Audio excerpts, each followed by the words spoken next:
এয়া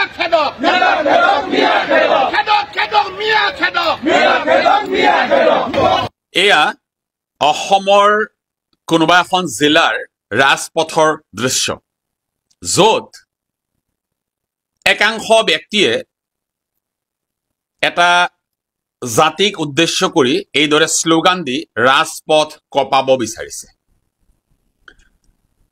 নেতৃত্বত দেখিছো কংগ্ৰেছ দলৰ পৰা খেদা খোৱা, এতিয়া বিজেপি দলত নিজকে সংস্থাপিত কৰিবলৈ যৎপৰোনাস্তি চেষ্টা কৰি থকা এজন ভাটি বয়সৰ নেতা, যিজনে এই ভাটি বয়সত, য'ত তেওঁৰ বয়স হৈছে তীৰ্থ কৰিবলৈ যোৱাৰ, সেই বয়সত তেওঁ আহি এতিয়া নিজকে মহাৰাণা প্ৰতাপৰ দৰে আচৰণ কৰিবলৈ লৈছে আৰু নিজকে মহাৰাণা প্ৰতাপৰ দৰে ভাবি তেওঁ এতিয়া এটা জাতিক উদ্দেশ্য কৰি এইদৰে শ্লোগান দিছে ৰাজপথত। দৃশ্যটো দেখি আমি কেইটামান কথা কবই লাগিব, কাৰণ এই ধৰণৰ শ্লোগান গণতন্ত্ৰ বিৰোধী, এই ধৰণৰ শ্লোগান আইন বিৰুদ্ধ। এটা জাতিক উদ্দেশ্য কৰি খেদ ঐ খেদ, মিয়া খেদ বুলি যিটো কথা তেওঁলোকে কব বিচাৰিছে, এই কথা সম্পূৰ্ণ বেআইনী। এখন গণতান্ত্ৰিক দেশৰ ৰাজপথত এইদৰে এটা জাতিক খেদিবলৈ হুংকাৰ প্ৰদান কৰাৰ সাহস পোৱা এইসকল ব্যক্তিৰ মন মগজুৰ শুদ্ধিকৰণৰ বাবে মই ঈশ্বৰৰ ওচৰত প্ৰাৰ্থনা জনাইছো। এইসকল ব্যক্তিয়ে এতিয়া 2026 নিৰ্বাচনটো ৰক্তাক্ত কৰাৰ পৰিকল্পনা কৰিছে। এইসকল নেতাই নিজৰ ভৰিৰ তলৰ মাটি হেৰুওৱাৰ উপক্ৰম হোৱাৰ সময়ত নিজৰ স্থিতি মজবুত দেখুৱাবলৈ এতিয়া টাৰ্গেট কৰি লৈছে মিয়া মানুহখিনিক, মুছলমান মানুহখিনিক, যাৰ বাবে তেওঁলোকে 1983 চনৰ সেই ৰক্তাক্ত, সেই ভয়াৱহ সময়ৰ যি ইতিহাস, সেয়া তেওঁলোকে পুনৰাবৃত্তি কৰিবলৈ প্ৰয়াস কৰা যেন আমাৰ অনুমান হৈছে।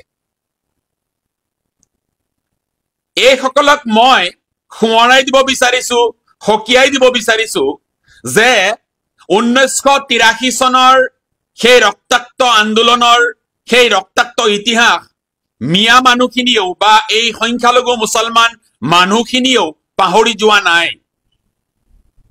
আজি এটা জাতিক এইদৰে নিঃশেষ কৰি দিয়াৰ যি ভাবুকি, এটা জাতিক এইদৰে খেদি পঠিওৱাৰ যি ভাবুকি প্ৰদান কৰা হৈছে, এই ভাবুকিক আমি তীব্ৰ ভাষাৰে নিন্দা কৰিছো, গৰিহণা দিছো। আজি ইতিহাস নজনা এইসকল ব্যক্তিয়ে কেৱল এটা দলৰ চামচা অথবা ভিত্তগিৰি কৰি ভাল পাই বাবেই তেওঁলোকে সেই দলৰ এই মগজুশূন্য কিছুমান নেতাৰ প্ৰৰোচনাত এইদৰে ৰাজপথলৈ ওলাই এটা জাতিক খেদি পঠোৱাৰ যি হুংকাৰ দিছে, তেনে হুংকাৰ দিয়া সকলক মই কৈছো, অকণমান ইতিহাস অধ্যয়ন কৰিবলৈ শিকক। আপোনালোকে যিসকলক খেদিম বুলি কৈছে, সৎ সাহস আছে যদি আপোনালোকে সেই ৰাজপথত চিঞৰাতকৈ এইসকল লোক য'ত বসবাস কৰে তালৈ গৈ এইসকলক খেদি পঠোৱাৰ সাহসকণ দেখুৱাওকচোন। মিয়াই হাতত খাৰু পিন্ধি বহি থকা নাই, মিয়াসকলে হাতত খাৰু পিন্ধি বহি থকা নাই, বা আপোনালোকৰ এই ভয়, এই ভাবুকিক মিয়াসকলে কিদৰে প্ৰতিহত কৰিব লাগে সেয়া জানে। গণতান্ত্ৰিক দেশৰ নাগৰিক হিচাপে মিয়াসকলৰো এই অসম ভূমিত আপোনালোকৰ নিচিনাকৈ সমান অধিকাৰ আছে, আৰু সেই অধিকাৰ আপোনালোকৰ এই শ্লোগানে কাঢ়ি নিব নোৱাৰে। অসমৰ ইতিহাস আমিও জানো, অসমৰ ইতিহাস আমিও পঢ়িছো। অসমত মিয়াসকলৰ অস্তিত্ব, অসমত মিয়াসকল ৰাজনৈতিকভাৱে কিদৰে তেওঁলোকে সংকটত আছে, এই কথা আমি উপলব্ধি কৰিছো। যাৰ বাবে আমি মিয়াসকলক কৈছো যে আপোনালোক একত্ৰিত হোৱাৰ সময় সমাগত হৈছে। এইদৰে বহুধা বিভক্ত হৈ আপোনালোকে বিভিন্ন ৰাজনৈতিক দলত নিজকে সংস্থাপিত কৰা যি চেষ্টা কৰিছে, সেই চেষ্টাই কিন্তু আপোনালোকৰ এই জাতিটোক অনাগত দিনত এক ভয়াৱহ ভৱিষ্যতৰ দিশে আপোনালোকক ঠেলি পঠিয়াব। কাৰণ আজি চাওক, ৰাজপথত এনেদৰে এই ভাটি বয়সৰ ব্যক্তিসকল ওলাই যি হুংকাৰ প্ৰদান কৰিছে, সেই হুংকাৰ কেৱল হাস্যকৰেই নহয়, এই হুংকাৰ গৰিহণাৰ যোগ্য। অসমৰ ৰাজপথত এই উন্নয়নক লৈ কোনো শ্লোগান দিয়া আমি দেখিবলৈ পোৱা নাই। এতিয়া 2026 নিৰ্বাচনী বৈতৰণি পাৰ হ'বৰ বাবে এইসকল নেতাই টাৰ্গেট কৰি লৈছে মিয়াক। কাৰণ এওঁলোকৰ উদ্দেশ্য হৈছে 2026 নিৰ্বাচনী যিটো পৰিৱেশ হ'ব সেয়া ৰক্তাক্ত কৰি তেওঁলোকে কোনোমতে তেওঁলোক শাসনৰ গাদীত বহিব লাগে। কাৰণ তেওঁলোকৰ হাতত এতিয়া ইস্যুবোৰ নাই। আজি সংখ্যালঘু মিয়া মুছলমানসকলক বিভিন্ন অঞ্চলৰ পৰা উচ্ছেদ কৰা হৈছে। আমি এই ক্ষেত্ৰত কম, যদি বেআইনীভাৱে কোনোবা ক'ৰবাত বসতি কৰিছে তাক উচ্ছেদ কৰক, তাত কোনো বাধা নিদিয়ে বা তাত কোনো আপত্তি নকৰে। কিন্তু মানৱীয়তাৰ দৃষ্টিৰে উচ্চতম ন্যায়ালয় আৰু উচ্চ ন্যায়ালয়ৰ নিৰ্দেশনা অনুসৰি সেই উচ্ছেদ হ'ব লাগিব। এই কথাটোহে মিয়াসকলে বা উচ্ছেদিত মানুহসকলে দোহাৰিছে। এই যে কিছুমান অকালপক্ষ অনভিজ্ঞ সাংবাদিকে দেখিছো টেটু ফালি তেওঁলোকৰ ষ্টুডিঅ'ত চিঞৰ বাখৰ কৰিছে যে বানগ্ৰস্ত মানুহবিলাক হেনো বেছিকৈ বানাক্ৰান্ত হয় ধেমাজি বা লখিমপুৰৰ মানুহ, জোনাইৰ মানুহ, সেই সকলতো কতো বনাঞ্চল তেওঁলোকে দখল নকৰে। এই মিয়াসকল বা এই সংখ্যালঘু মুছলমানসকলেই কিয় বানত আক্ৰান্ত বা গড়খহনীয়াৰ কবলত পৰি তেওঁলোকে বনাঞ্চলসমূহ বা বিভিন্ন চৰকাৰী ভূমি বেদখল কৰাৰ সাহস তেওঁলোকে কৰে? কিয় এনেধৰণৰ তেওঁলোকে এটা নেৰেটিভ তেওঁলোকে ৰাইজৰ মাজত আগবঢ়াই দিছে। যিসকল অকালপক্ষ অনভিজ্ঞ সাংবাদিকে টেটু ফালি এই সংখ্যালঘু মুছলমানসকলক এই দুৰ্দশাগ্ৰস্ত লগতে গৰাখহনীয়াত আক্ৰান্ত মানুহখিনিক এনেদৰে তেওঁলোকে দোষাৰোপ কৰিছে, মই সেইসকল অকালপক্ষ আৰু অনভিজ্ঞ সাংবাদিকক কৈছো, আপোনালোকে ক্ষেত্ৰভিত্তিক পৰ্যবেক্ষণ, ক্ষেত্ৰভিত্তিক অধ্যয়ন কৰি এনেবোৰ কথা কওক। এই এচি ৰুমৰ ষ্টুডিঅ'ত বহি এনেদৰে তালফাল লগাই কেৱল মাত্ৰ ভিউজ পোৱাৰ আশাত এনেবোৰ কথা বতৰা কৈ অসমৰ পৰিৱেশ পৰিস্থিতি বিশৃংখল নকৰিব। আজিৰ পৰিৱেশ পৰিস্থিতিটো এনেকুৱা হৈছে যে নজিৰবিহীন ঘটনা অসমত হ'বলৈ গৈ আছে। কিন্তু এটা কথা মনত ৰাখিব, সংখ্যালঘু মুছলমানৰ মাজত যেতিয়ালৈ শিক্ষিত, যেতিয়ালৈ বিবেকবান মানুহবোৰ জীয়াই আছে, তেতিয়ালৈ এই যে আপোনালোকে যি চক্ৰান্ত কৰিছে যে এটা ৰক্তাক্ত আন্দোলন কৰিবৰ বাবে, এই আন্দোলন সফল হ'বলৈ নিদিয়ে বা আমি নিদিওঁ। মই আকৌ কৈছো, আপোনালোকে যি চক্ৰান্ত কৰিছে যে সংখ্যালঘুসকলক উত্তেজিত কৰি এটা সংঘাতপূৰ্ণ পৰিৱেশ সৃষ্টি কৰি সেই পৰিৱেশৰ সুযোগ লৈ আপোনালোকৰ জাত্যাভিমান প্ৰদৰ্শন কৰি আপোনালোকে যে শাসনৰ গাদীত বহিবলৈ চেষ্টা কৰিছে, এই চেষ্টা বিফল কৰিবলৈ, উফৰাই পেলাবলৈ আমি দৃঢ় প্ৰতিজ্ঞাবদ্ধ। বিগত সময়ৰ ইতিহাস আমি পাহৰি যোৱা নাই।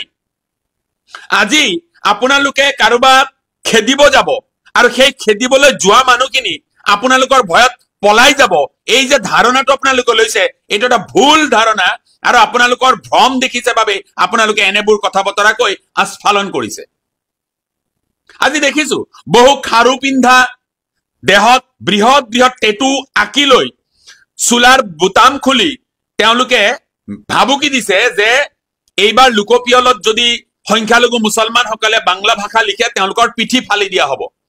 এইসকলক মই কৈছো, এই তথাকথিত ভণ্ড এই নেতাসকলক মই কৈছো, লোকপিয়লত সংখ্যালঘুৱে মিয়াই কি ভাষা লিখে সেইটো মিয়াৰ নিজস্ব অধিকাৰ। আপোনালোকৰ শ্ৰুতলিপি মতে মিয়াই লোকপিয়লত ভাষা লিপিবদ্ধ নকৰে।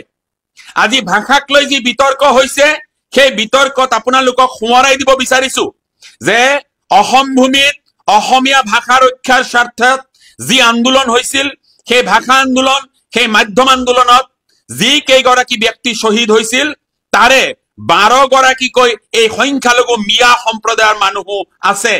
ইতিহাস আপোনালোকে পাহৰি গৈছে, আমি ইতিহাস পাহৰি যোৱা নাই। আপোনালোকে ইতিহাস বিকৃত কৰিব বিচাৰিছে, কিন্তু শুদ্ধ ইতিহাস আপোনালোকে মচি পেলাব নোৱাৰে। আপোনালোকৰ তেজৰ মূল্য আছে, কিন্তু যিসকল মিয়াই এই ভাষাক অসমৰ ৰাজ্য ভাষা হিচাপে প্ৰতিষ্ঠা কৰিবৰ বাবে নিজৰ তেজ দিলে, সেইসকলৰ তেজৰ মূল্য আপোনালোকৰ ওচৰত নাই। এনে ধৰণৰ উগ্ৰ জাত্যাভিমানৰ বাবে আপোনালোকৰ এই বৰ অসমৰ ভেটিটো কিন্তু খহিছে। মনত ৰাখিব, এই যে মিয়াসকলক এনেদৰে পদদলিত কৰি আপোনালোকে ৰাখিব বিচাৰিছে, ইয়াৰ বিস্ফোৰণ হলে কিন্তু আপোনালোকে মনত ৰাখিব, ইয়াৰ যদি বিস্ফোৰণ হবলগীয়া হয় তেন্তে পৰিস্থিতিবোৰ চম্ভালিবলৈ অকণমান অসুবিধা হ'ব। আপোনালোকে চিঞৰ বাখৰবোৰ কৰি থাকোতে অসমখন যে তলে তলে দ্বিতীয়খন ত্ৰিপুৰা হবলৈ গৈ আছে, এই কথা আপোনালোকে জানেনে? মই মহাৰাণা প্ৰতাপ হবলৈ খোজা এইসকল ভাটি বয়সৰ নেতাক সুধিছো, আপোনালোকে যে চিঞৰ বাখৰবোৰ কৰিছে, কোনো ধৰণৰ তথ্যভিত্তিক আপোনালোকৰ জ্ঞান নাই, আপোনালোকৰ ইতিহাসৰ জ্ঞান শূন্য। আপোনালোকে জানে যে অসমখন তলে তলে ত্ৰিপুৰা সদৃশ হবলৈ গৈ আছে। NRCৰ তথ্য মতে যিসকল 1971 চনৰ পিছত অহা বাংলা ভাষী হিন্দু মানুহ যিসকল আছিল, তেওঁলোকৰ অস্তিত্ব ক'ত? তেওঁলোক ক'ত আছে আপোনালোকে জনাব পাৰিব? কেৱল এই চৰকাৰী ভূমি যিসকলে উপায়বিহীন হৈ কেৱল এটা গৃহ সাজি যিসকল আছে, সেইসকলক টাৰ্গেট কৰি আপোনালোকে যি ৰাজনীতি কৰিব বিচাৰিছে, এই ৰাজনীতি আমি বুজিছো, কিন্তু আপোনালোকক সোঁৱৰাই দিব বিচাৰিছো যে আপোনালোকৰ এই যে ভুৱা আস্ফালন, এই যে এটা জাতি বিৰোধী, এটা জনগোষ্ঠীক বিৰোধী, এটা চাম মানুহক বিৰোধী, এটা ধৰ্ম বিৰোধী আপোনালোকৰ যে শ্লোগান, এই শ্লোগান এই ধৰ্মৰ মানুহখিনিয়ে সফল হবলৈ নিদিয়ে। স্পষ্ট কথা কৈছো। আপোনালোকে যেতিয়াই মন যায় মিয়া বিৰোধী শ্লোগান দিব, আপোনালোকে যেতিয়াই মন যায় মুছলমান বিৰোধী শ্লোগান দিব। কিছুমানে কব অসমখন হেনো মিয়াই দ্বিতীয় কাশ্মীৰ কৰিব বিচাৰিছে। আপোনালোকক সোঁৱৰাই দিব বিচাৰিছো, অসমীয়া ভাষা ৰক্ষাৰ ক্ষেত্ৰত আপোনালোকৰ যি অৱদান আছে, মিয়াসকলৰ সমান অৱদান আছে। আজি কোনোবাই টেটু ফালি চিঞৰিছে, এই যিসকল ভুৱা ছাত্ৰ নেতা, যিসকল ভুৱা নেতাই চিঞৰ বাখৰ হুলস্থুলবোৰ কৰিছে, সকিয়নি প্ৰদান কৰিছে, সেইসকলক কৈছো, দম আৰু সাহস যদি আছে, আপোনালোকৰ নেতাই যেতিয়া সেই বৰাকলৈ গৈ হাস্যকৰ ধৰণে ভঙা ভঙা বাংলাত বাধ্য হৈ বাংলা ভাষাত ভাষণ দিয়ে, সেইসকলৰ বিৰোধিতা কৰিবলৈ শিকক। আজি দেখিছো শাসনাধিষ্ঠিত দলৰ নেতা, মুৰব্বী, সভাপতি সকলে যেতিয়া বৰাকলৈ যায়, তেতিয়া তেওঁলোকৰ জাত্যাভিমান শূন্য হৈ পৰে। তেতিয়া তেওঁলোকে তাতে গৈ এই যি কট্টৰ অসমীয়াবাদ তেওঁলোকে তাত দেখুৱাব নোৱাৰে। তাত গৈ তেওঁলোকে বাধ্য হৈ পৰে যে তেওঁলোকে তাত বাংলা ভাষাত ভাষণ দিয়ে, তুষ্টিকৰণৰ এক ৰাজনীতি তেওঁলোকে কৰে। এই কথাবোৰ আমি কলে বেয়া, কিন্তু আমি সুধিব বিচাৰিছো, হিম্মত আছে এই ছাত্ৰ নেতাসকলৰ যে এই নেতাসকলে কিয় বৰাকলৈ গৈ নিজৰ মাতৃভাষাক বিসৰ্জন দি বাংলা ভাষাত ভাষণ দি তুষ্টিকৰণৰ ৰাজনীতি কৰে? কব পাৰিব? হিম্মত আছে, সাহস আছে? নাই। আপোনালোকৰ চকুত কেৱল মাত্ৰ মিয়াসকল দেখে, আপোনালোকে কেৱল মিয়াসকলক দেখা পায়, আৰু এই মিয়াসকলক খেদিবলৈ আপোনালোকৰ হেতাও পৰা লাগে, নোৱাৰে খেদিব। স্পষ্টভাৱে কৈছো, এওঁলোক ভাৰতীয় নাগৰিক, এওঁলোক সাংবিধানিক অধিকাৰৰ অধিকাৰী। আইনগতভাৱে সাংবিধানিকভাৱে অসমত থকাৰ গোটেইখিনি ৰাইটছ এওঁলোকৰ আছে। আপোনালোকৰ শ্ৰুতলিপি মতে মিয়াসকল নচলে, আপোনালোকৰ কথাত মিয়াসকল উঠা বহা নকৰে। এই কথা মনত ৰাখিব। আজি অসমত যি কলুষিতপূৰ্ণ ৰাজনীতি আপোনালোকে কৰিব বিচাৰিছে, এই ৰাজনীতিক আমি ঘৃণা কৰো, আমি একে মুখে গৰিহণা দিওঁ। আজি এই যে বিজেপি নেতাসকলে যে টেটু ফালি চিঞৰ বাখৰবোৰ কৰিছে, যে তেওঁলোকে মিয়া খেদি পঠিয়াব, তেওঁলোকে ওলাই মিয়া খেদোৱা, কিয় আস্ফালন? কি কাৰণত? কি কৰিছে? মিয়াসকলে আপোনালোকৰ এনে কি অপকাৰ কৰি পেলাইছে যে মিয়াসকলক আপোনালোকে খেদিব? কোনখন আইনৰ দোহাই দি আপোনালোকে মিয়াসকলক খেদিব বিচাৰিছে? স্পষ্ট কৰক। অসমৰ ইতিহাস কেৱল আপোনালোকে পঢ়িছে, আমি পঢ়া নাই, এনে ধৰণৰ ধাৰণা আপোনালোকে নলব। আজি দেখিছো অসমৰ বিয়াগুম বুদ্ধিজীৱীসকলে এই ক্ষেত্ৰত নিমাত। আজি দেখিছো বিৰোধী দল এই ক্ষেত্ৰত নিমাত। আজিতো কংগ্ৰেছ দলৰ কিবা সভাও হৈ আছে, আমি গম পাইছো। সেই সভাত তেওঁলোকৰ নেতা আহিব, চিঞৰ বাখৰ হুলস্থুল কৰিব, আৰু বৰ লজ্জাজনকভাৱে সংখ্যালঘু মিয়া সকলেও ইয়াত হাত উজান দিব, চিঞৰ বাখৰ কৰিব, ৰাহুল গান্ধী জিন্দাবাদ দিব, গৌৰৱ গগৈ জিন্দাবাদ দিব, মল্লিকাৰ্জুন খাৰ্গে জিন্দাবাদ দিব।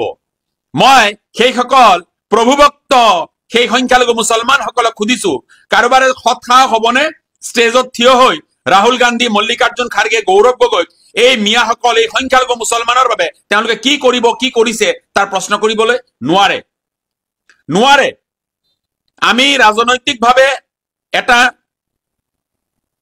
সক্ষম ৰাজনৈতিকভাৱে মূৰ দাঙি থকা এটা জাতি প্ৰতিষ্ঠা কৰিব বিচাৰিছো প্ৰতিবাৰে কেৱল কোনোবাই যদি ভাবে 1983 চনটোক তেওঁলোকে ঘূৰাই আনিব সেই ৰক্তাক্ত আন্দোলন আকৌ তেওঁলোকে কৰিব এই কথা বিফল কৰি দিয়া হ'ব কৈ দিছো স্পষ্টভাৱে এই কথা বিফল কৰি দিয়া হ'ব আজি এই বাংলা ভাষা আৰু অসমীয়া ভাষাৰ যেটো এটা সংঘাত নতুনকৈ আৰম্ভ কৰিব বিচৰা হৈছে সেই একে সময়তে কৈছো পশ্চিম বংগৰ তৃণমূল কংগ্ৰেছৰ বহু কেইজন নেতাই লগতে অসমত বাস কৰা তৃণমূল কংগ্ৰেছৰ বহু কেইজন নেতাই অসমৰ মুখ্যমন্ত্ৰীক চ্যালেঞ্জ কৰিছে বাংলা ভাষা কথা লৈ পেলে তেওঁ বাংলা ভাষাত লৈ পেলে যেটো সংঘাত সৃষ্টি কৰিব বিচাৰিছে তাক লৈ পেলে চ্যালেঞ্জ কৰিছে হবনে হিম্মত এই সকলৰ সেই চ্যালেঞ্জ একসেপ্ট কৰিবৰ কাৰণে মিয়া সকলৰ কোনোবাই যদি কয় যে বাংলা ভাষা লিখিম আপোনালোকৰ গাত লাগে আৰু বাংলা ভাষী হিন্দু সম্প্ৰদায়ৰ মানুহে যেতিয়া তাক লৈ প্ৰতিবাদ কৰে আপোনালোকৰ মুখমণ্ডল মৌন হৈ পৰে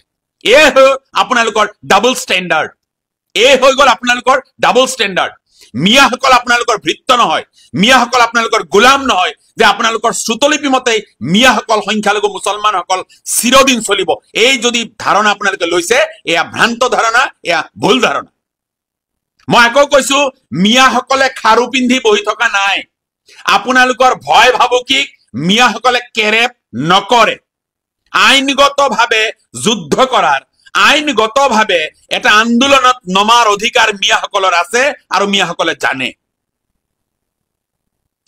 মই যি সকল সংখ্যালঘু নেতৃত্ব আছে সেই ছাত্ৰ সংগঠনেই হওক ৰাজনৈতিক দলৰ নেতাই হওক মই সকলোকে আহ্বান জনাইছো আপোনালোকে একত্ৰিত হৈ এক গণমুখী আন্দোলন গঢ়ি তোলক যি আন্দোলনৰ জৰিয়তে অসমত এই কথা প্ৰতিষ্ঠা হ'ব যে মিয়াসকল অসমৰ অবিচ্ছেদ্য অংগ অসমীয়া জাতিৰ অবিচ্ছেদ্য অংগ এই সকলক এনেদৰে নিৰ্যাতন এনেদৰে নিপীড়ন এনেদৰে অপমান কৰাৰ প্ৰত্যুত্তৰ দিয়াৰ সময় সমাগত হৈছে কোনো কাৰণতে এই সকল ভণ্ড নেতাৰ প্ৰৰোচনাত প্ৰৰোচিত হৈ আমি এই জাতিটোক এনেদৰে নিৰ্যাতিত হৈ থকাটো আমি দেখিব নোৱাৰো সময় সমাগত হৈছে সকলোকে আহ্বান জনাইছো এটা মঞ্চত একত্ৰিত হৈ এই সকলক যোগ্য প্ৰত্যুত্তৰ দিব লাগিব আৰু সেই প্ৰত্যুত্তৰ হ'ব 2026 নিৰ্বাচনৰ যি ইভিএম হ'ব সেই ইভিএমৰ জৰিয়তে যোগ্য প্ৰত্যুত্তৰ দি যোগ্য নেতা অসমৰ বিধানসভালৈ পঠিয়াই